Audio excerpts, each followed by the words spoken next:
الحمد لله الذي بنعمته تتم الصالحات وبفضله تتضاعف الحسنات، والصلاة والسلام على سيدنا ومولانا محمد صلى الله عليه وسلم خير البريات وعلى آله وأصحابه الأنجم الهداة.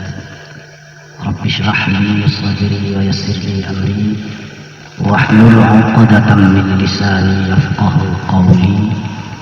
سبحانك لا علم لنا إلا ما علمتنا إنك أنت العليم الحكيم. أما بعد. Para asatidz dan pimpinan pondok pesantren Al-Quran Al-Falah, para bapak, para ibu, para pejabat pemerintah sipil dan ABRI, hadirin hadirat muslimin muslimat,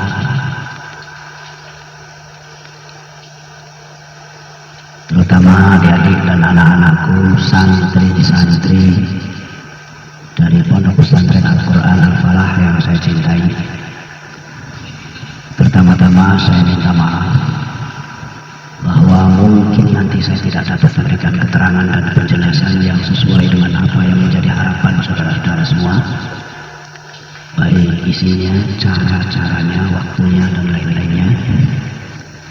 Karena kebetulan pada hari ini, sejak 2 hari yang lalu, saya sedang agak kurang sehat, terutama sekali dalam keadaan sakit gigi. Kemudian saya pun memanjatkan puja dan puji syukur kehadirat Allah bahwa pada hari ini saya dapat menyaksikan upacara sebagian daripada upacara milad pondok pesantren Al-Quran Al-Falah ini. Mudah-mudahan kedatangan saya kali ini lebih banyak lagi membawa manfaat dan barakah bagi kita semuanya. Saudara-saudara, adik-adik dan anak-anak, keberadaan suatu pondok pesantren di zaman yang serba dikatakan modern sekarang ini patut dan memang harus kita syukuri. Karena di zaman kemajuan teknologi canggih sekarang ini, kecenderungan untuk berpikir secara materialis di kalangan sebahagian besar orang menyebabkan nilai-nilai agama, nilai-nilai moral, nilai-nilai akhlak sudah mulai agak tersingkir dari sebagian tempat di dalam hati dan jiwa manusia zaman sekarang. Bahkan hal yang demikian ini terkadang juga mulai tersingkir dari sebagian hati umat Islam sendiri. Maka adanya pondok pesantren yang terutama sekali mengutamakan pendidikan keagamaan,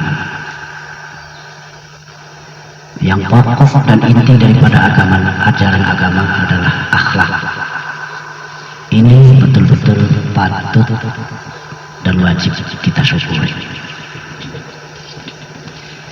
Saudara-saudara sekalian,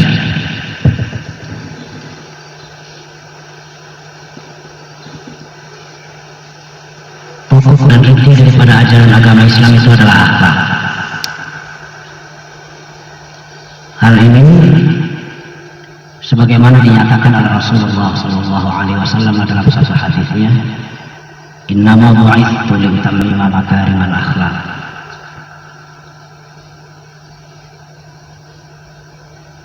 Sesungguhnya aku diutus tidak lain adalah untuk menyempurnakan kemuliaan akhlak. Dan ini cocok sekali dengan kesepakatan para filosof sepanjang zaman seluruh dunia bahwa tujuan hidup manusia adalah etika, akhlak. Kita tahu kalau hadis menyatakan innama bu'ithtu, innama itu adalah adatu hasrin, satu alat untuk meringkas dan membatasi makna daripada jumlah yang jatuh setelahnya. Jadi artinya bi'atsatul Rasul sallallahu alaihi wasallam itu tujuan dan maksudnya adalah mahsur fi tatmimi makarimil akhlak, diringkas ke dalam menyempurnakan kemuliaan akhlak.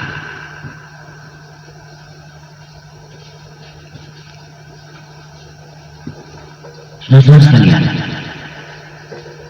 kalau tujuan hidup manusia itu akhlak, dan kalau diutusnya Nabi itu tujuannya adalah untuk menyempurnakan kemuliaan akhlak, maka ilmu dan amal itu semuanya tidak lain hanyalah merupakan, tidak lebih merupakan hanya prasarana dan sarana saja. Prasarana dan sarana saja. Terus ilmu tidak bisa dijadikan tujuan, bahkan amal pun tidak bisa dijadikan tujuan. Sayyidina Ali bin Abi Thalib radhiyallahu taala anhu wa karramallahu wajhahu menyatakan, "Man talaba al-'ilma li dzatihi fa huwa mal'un, wa inna ma yutlabu al-'ilmu lil 'amali bihi." Barang siapa mencari ilmu dan yang dijadikan tujuan adalah zatnya ilmu, maka orang ini adalah orang yang dilaknat, dikutuk oleh Allah. Kenapa? Karena seseorang apabila mencari ilmu dan yang dijadikan tujuan adalah zatnya ilmu, maka nanti kalau dia sudah mendapatkan ilmu, dia sudah merasa sukses mencapai cita-cita, akibatnya sombong karena ilmunya, akibatnya takabur karena alim, akibatnya besar kepala karena pintar. Kita lihat saja, kalau ada orang karena pintar dia sombong, karena alim dia takabur, karena banyak ilmu dia besar kepala, orang ini adalah orang yang bermental katak, orang yang bermental kintel, yang hanya mau menerima perjalanan panjang baru dilaksanakan 1-2 langkah dia sudah berhenti. Wa inna ma yutrabul ilmu lil amal. Adapun ilmu itu sendiri dituntut adalah untuk diamalkan. Kenapa? Karena nilai daripada ilmu itu terletak pada amal. Ilmu yang tidak diamalkan adalah ilmu yang kehilangan nilai ilmiah. Ilmu yang kehilangan nilai ilmiahnya adalah sesuatu yang oleh Nabi dihindari. Bahkan Nabi berdoa, Allahumma inni a'udzubika min ilmin la yanfa'. Ya Allah, saya berbentengan diri dengan paduka daripada ilmu yang tidak bermanfaat. Karena ilmu yang tidak bermanfaat hanya akan mendatangkan laknat Allah saja.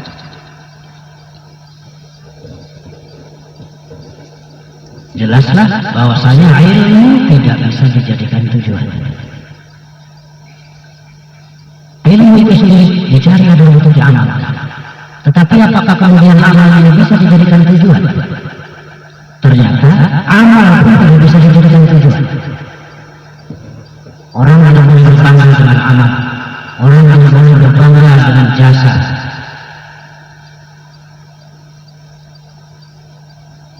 Nabi sallallahu alaihi wasallam bersabda, "La yadkhulu ahadukum al-jannata bi'amali." Qalu, "Wa la anta ya Rasulullah?" Qala, "Wa la ana." Illa innahu yudni Allah bi rahmatihi, atau kama qala Rasulullah sallallahu alaihi wasallam. Nabi bersabda kepada para malaikat, kepada para sahabat, "La yadkhulu ahadukum al-jannata bi'amali." Tidak seorang pun di antara kalian yang bakal masuk surga karena amal. Para sahabat bertanya, "Wala anta ya Rasulullah?" Paduka pun tidak, ya Rasulullah. Nabi bersabda, "Wala, aku pun tidak." Illa in tahammadani Allahu rahmatih, kecuali kalau Allah membungkus aku dengan rahmat. Kecuali kalau Allah membungkus aku dengan rahmatnya. Nyata di sini bahwasanya amal pun tidak bisa dijadikan tujuan. Hadis ini memberikan pelajaran kepada kita. Harap dicatat, ini sejarah memberikan pelajaran kepada kita. Pada hakikatnya Nabi tidak sama dengan kita. karena Nabi ketempelan sifat liyaghfirlakallahu ma taqaddama min dzambika wa ma ta'akhkhar. Nabi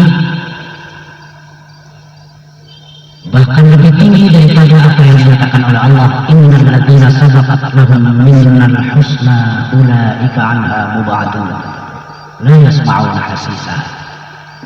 Nabi tidak sama dengan kita.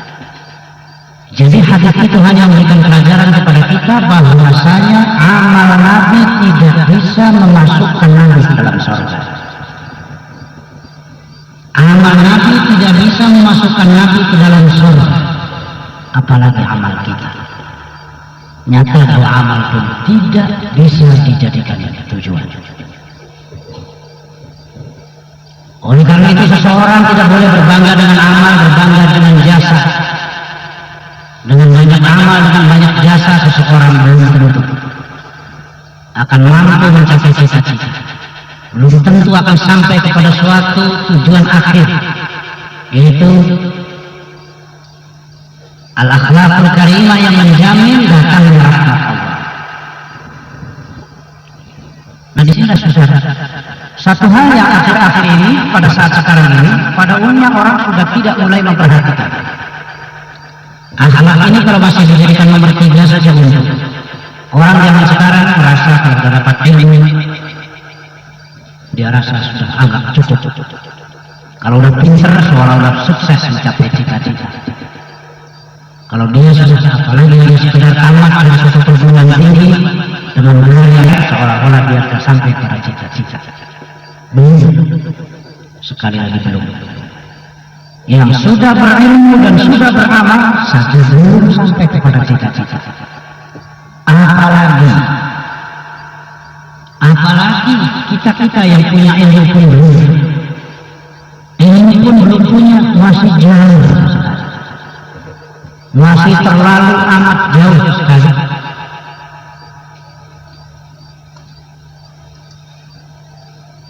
Masih jauh daripada apa yang seharusnya menjadi cita-cita kita. Akhlak yang saya maksud di sini tentunya bukan sekedar akhlak penampilan zahir, penampilan lahiriah. Misalnya saja, kalau salaman merukuknya sampai kayak mau rukuk, atau barangkali ngomong si enak. Tetapi sebenarnya hati dan dalam banyak hal lain bisa dibuktikan bahwa hatinya sebenarnya belum lurus. Di sini sudah saya lihat banyak orang gagal, banyak orang yang tidak mencapai. Dan pondok pesantren sebagai suatu lembaga pendidikan keagamaan Islam, kelebihannya adalah bukan hanya sekedar akan mencetak manusia-manusia berilmu, tetapi juga adalah mencetak manusia-manusia berakhlak. Sampai sejauh ini, alhamdulillah wa syukurillah, pondok pesantren masih mampu mempertahankan misinya. Kita lihat saja, barangkali kita sering membaca di koran-koran, sekolah A, sekolah B, muridnya terlibat perkelahian, keroyokan. Pondok pesantren tidak pernah. Sekolah A, sekolah B menghadapi problematika kenakalan remaja. Pondok pesantren, alhamdulillah, tidak seberapa. Sekolah A, sekolah B, ada yang gara-gara, ada yang tidak naik. Sekolahnya dirusak oleh siswa-siswanya, gurunya dikeroyok oleh pelajar-pelajarnya. Alhamdulillah, belum pernah mendengar dan tidak akan terjadi pesantren dirusak oleh santrinya.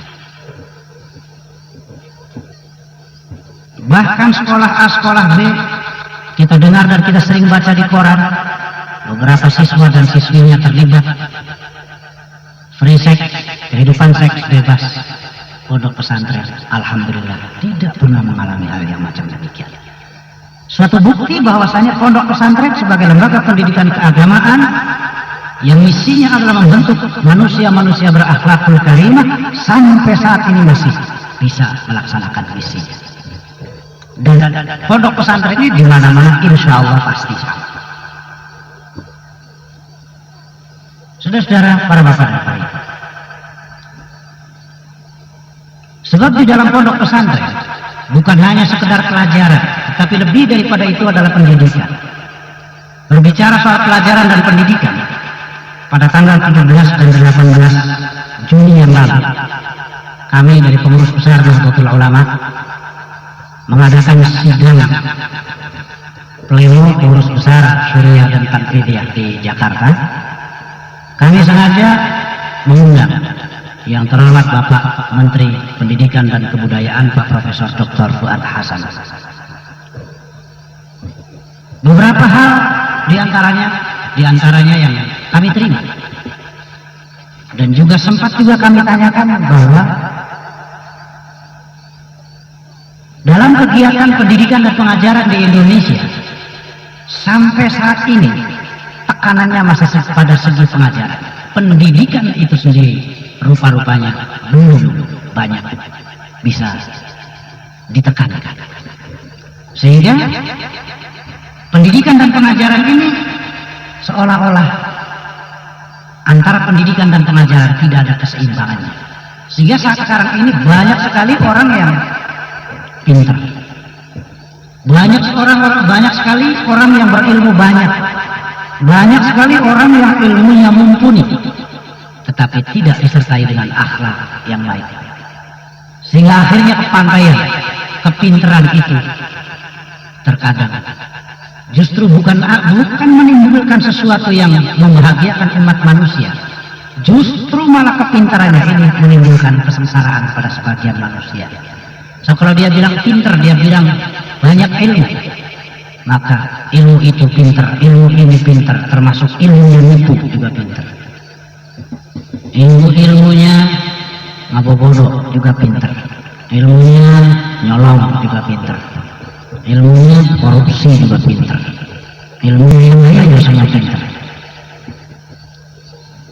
Apa yang kita rasakan sejak beberapa tahun terakhir ini, saudara-saudara sekalian, dalam bentuk hal-hal yang negatif yang dilakukan oleh orang-orang yang konon katanya disaksikan kepintarannya, itu adalah sebagai akibat daripada ketidakseimbangan antara pendidikan dan pengajaran.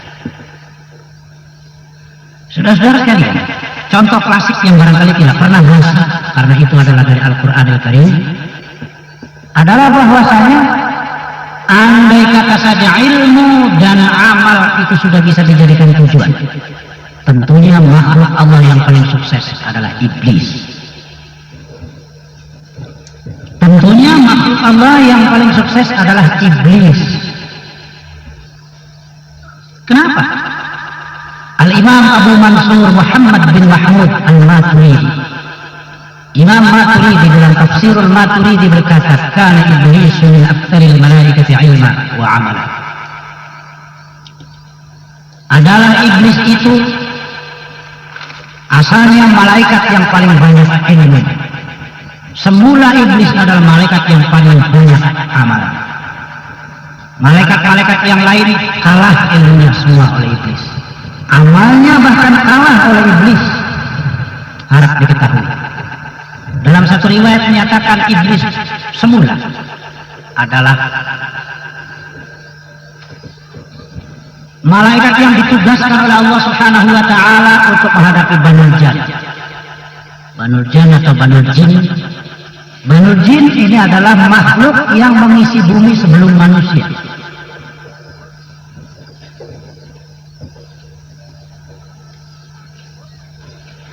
Banul Jin ini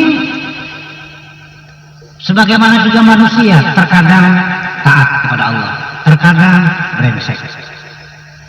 Maka untuk itu Allah Subhanahu wa taala membentuk suatu kesatuan pasukan malaikat khusus yang terdiri dari malaikat-malaikat prajurit malaikat yang sudah sampai pada taraf parah dan komando.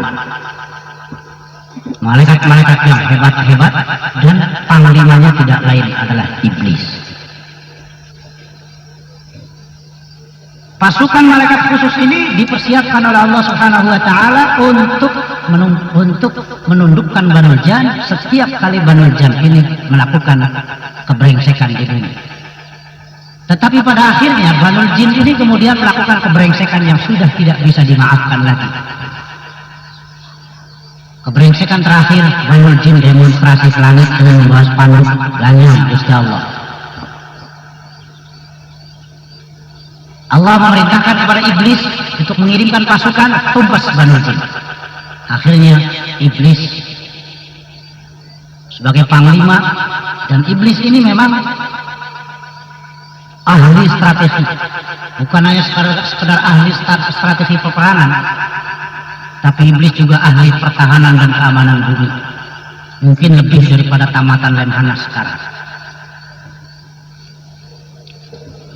Akhirnya Banul Jin dihancurkan, ditumpas oleh iblis, maka bumi kosong, tidak ada yang menempati.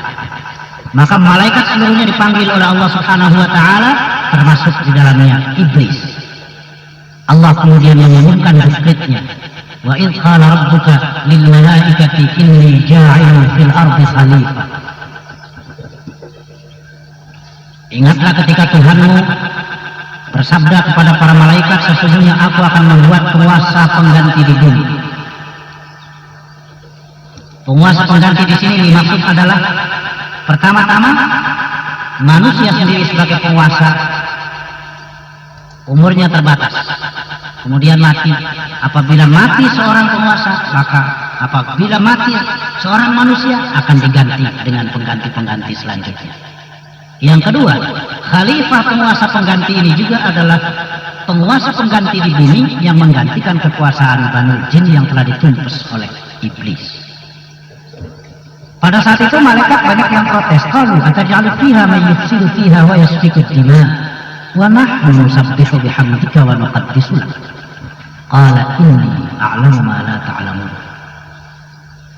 Ya Allah, apakah Engkau akan ciptakan juga penguasa pengganti di bumi yang nanti hanya akan menimbulkan kerusakan di dalam bumi dan akan saling mengalirkan darah?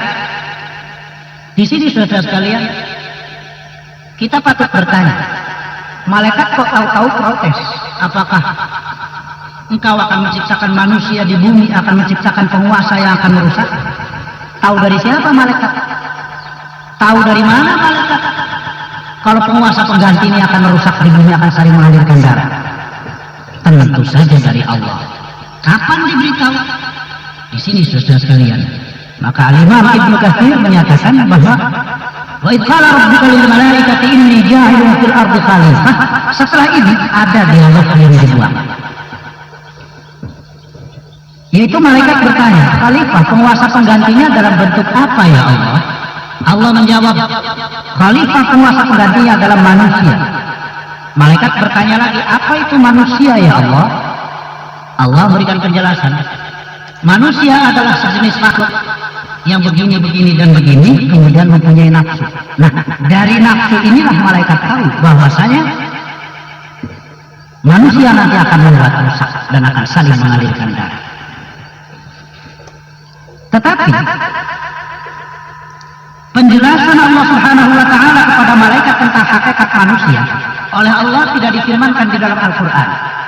Itu adalah satu isyarat daripada Allah Subhanahu wa Ta'ala bahwa hakikat manusia itu di luar kemampuan manusia sendiri untuk memahaminya. Dan ini sudah dibuktikan oleh sejarah. Dari sejak zaman dulu, dari sejak fajar menyingsing telah terbit penggunaan akal manusia, manusia sudah mulai berpikir tentang hakikat diri. Tetapi nyatanya sampai sekarang ini manusia belum dapat mengetahui hakikat diri. Bahkan para filsuf sepakat mengatakan bahwasanya manusia adalah makhluk yang paling misterius. Manusia adalah makhluk yang paling sulit dipahami. Mungkin adik-adik di pondok pesantren yang sudah pernah belajar ilmu mantik, dikatakan al-insan itu hayawanun nafiq, bahwa manusia adalah hayawan yang punya nafiqah, suatu kehidupan biologis yang memiliki nafiqah. Tetapi apakah ini sudah merupakan hakikat kemanusiaan? Belum. Nyatanya itu baru merupakan puncak pengertian manusia atas diri. Padahal hakikat manusia sendiri bukan hanya sekedar hayawanun nafiq. Sebab kalau dituruti hayawan nafik ini menjadi suatu definisi yang mutlak bagi manusia, kita nanti akan banyak mendapatkan kerepotan. Di sana hanya dituntut dua syarat, satu hayawan, faktor biologis, kedua faktor nafik. Apa kalau kemudian faktor biologis dan nafik ini kumpul menjadi satu, kemudian bisa terwujud manusia? Ternyata tidak. Kita boleh lihat saudara, misalnya ada seekor kambing. Tentu saja anak kambing, bapaknya kambing, ibunya kambing, dia sendiri kambing, wujudnya juga kambing. Tetapi Allah Subhanahu wa Ta'ala Maha Kuasa. Si kambing ini dijadikan oleh Allah bisa berbicara. Dia punya nafik. Apa kambing yang bisa bicara ini bisa dikatakan manusia? Kalau menurut ilmu mantik, ilmu logika, hayawan nafik, kambing yang demikian ini adalah manusia. Tetapi sebaliknya kalau kita kembali kepada ilmu fikih, yang juga merupakan produk-produk daripada rasio dan akal manusia, dengan jalan ijtihad atas dasar bimbingan Al-Quran dan Al-Hadis, saudara-saudara boleh melihat dalam banyak kitab fikih, misalnya di dalam kitab Mujaddid Fathul Wahhab, di sana ada lafaz, ada satu tarucing, imamun yaktubu tsumma yubah. Ada seorang imam berpidato, turun dari mimbar, disembelih kemudian disate. Apa itu? Ya itulah kambing yang bisa pidato. Artinya secara syarat kambing, betapapun dia bisa pidato, tetap kambing tidak dihukumi manusia. Padahal kalau kita kembali kepada logika, itu sudah dihukumi manusia. Tapi sebaliknya, andai kata ada seorang anak manusia, ibunya manusia, bapaknya manusia, dia sendiri manusia, wujudnya juga manusia, tetapi buta, tuli, bisu, dan sama sekali tidak mampu berpikir apapun, bahkan lebih goblok daripada anak kambing. Jelas nafikohnya tidak ada. Anak manusia yang demikian ini, siapa yang berani mengatakan bahwa itu bukan manusia? Kalau kita kembali pada ilmu logika, manusia yang begitu sifatnya, dan alangkah banyaknya manusia yang macam demikian di dunia ini, kalau menurut ilmu logika ini bukan manusia. Artinya boleh saja dibunuh sebagaimana membunuh ayam atau yang membunuh kucing. Tapi jangan dulu kembali kepada syariat, jangan dulu kembali pada ajaran agama, kembali saja dulu kepada kemanusiaan. Apa rasa kemanusiaan kita akan tega membiarkan manusia yang demikian ini dibunuh tanpa ada penegakan hukum pidana? Itulah saudara-saudara sekalian. Apalagi kalau kita kembali kepada ilmu fikih, semua ulama fikih sepakat. Misalnya dalam Hasyiat Ibn Allan halaman Humat Zubat Ibn Islam, di sana tegas-tegas dinyatakan kalau ada seorang manusia yang buta, tuli, bisu, gobloknya lebih goblok daripada anak kambing, kemudian ada yang membunuh, qatilnya tetap wajib diqisas karena dia tetap dihukumi manusia. Secara ringkas saya katakan, nyatalah bahwa manusia sampai saat ini belum mengerti hakikat dirinya. Yang lucu saudara-saudara sekalian, dalam hal ini para rasionalis pun ternyata tidak konsekuen. Para rasionalis pun ternyata tidak konsekuen. Dalam banyak hal, terutama yang kaitannya dengan agama, dia tuntut rasionalitas murni. Dia tuntut sesuatu masalah sampai tuntas. Dalam hal-hal yang menyangkut ajaran agama, dia nuntut rasionalitas secara mutlak dan tuntas. Tetapi dalam hal ini, yaitu pemahaman tentang hakikat manusia, ternyata kaum rasionalis pun sekarang ini tidak konsekuen. Kenapa? Karena dia mau menerima dibohongi oleh rasionya sendiri bahwa manusia adalah hayawan nafik, dan dia sudah terima begitu saja tanpa koreksi.